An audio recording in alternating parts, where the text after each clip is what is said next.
Loan repayment ఇలా కూడా చేస్తారని అస్సలు ఎక్స్పెక్ట్ చేయలేదు నేను. అయితే నేను ఒక స్టూడెంట్ మెసేజ్ చేశాడు, చేసిన తర్వాత అడిగాడు, క్వశ్చన్స్ అడిగాడు, అది ఇది అన్నీ క్లియర్గా చెప్పేసా.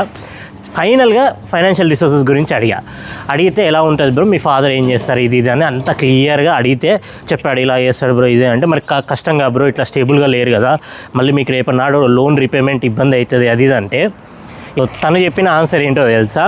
ఇప్పుడు నార్మల్గా ఒక స్టూడెంట్ అయితే ఇట్లా ఉన్నాయి బ్రో, మా ఫాదర్ ఇట్లా అసెట్స్ ఉన్నాయి, లేదంటే మా ఫాదర్ ఇలా క్లియర్ చేస్తాడు అది ఇది అని చెప్తారు.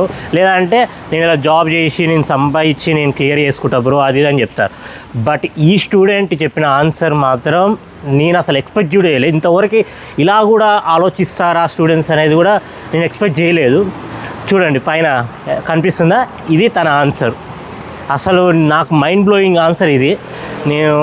నాకు ఫ్యూజులు ఎగిరిపోయినాయి. నేను అసలు ఆ ట్రైన్లో ఉన్నాను, నాకు నోట్లకెళ్ళి మాట వస్తలేదు, ఏం మాట్లాడాలి, ఏం టైప్ చేయాలి తనకి ఇంకా అర్థం కాలేదు.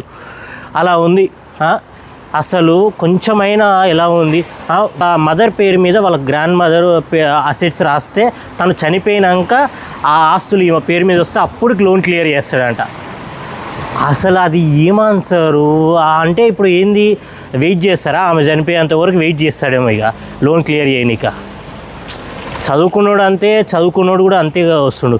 మళ్ళీ పెడితే మాత్రం ఇంత పెట్టారు చాటబారతో, నేను ఇలా చేస్తాను, ఇలా ఉంది, నాకు ఇంటర్న్షిప్ చేస్తాను, జాబ్ చేస్తున్నాను, ఇంత ఎక్స్పీరియన్స్ ఉంటే ఏం లాభం? ఇంత ఈ మైండ్లో ఉంటే ఎక్స్పీరియన్స్ ఎంత ఉన్నా ఏం లాభం చెప్పండి, నాకు అర్థం కావట్లేదు. మరీ దారుణంగా అసలు ఈ ఆన్సర్ అసలు ఎక్స్పెక్ట్ చేయాల్సిన ఆన్సర్ ఇది.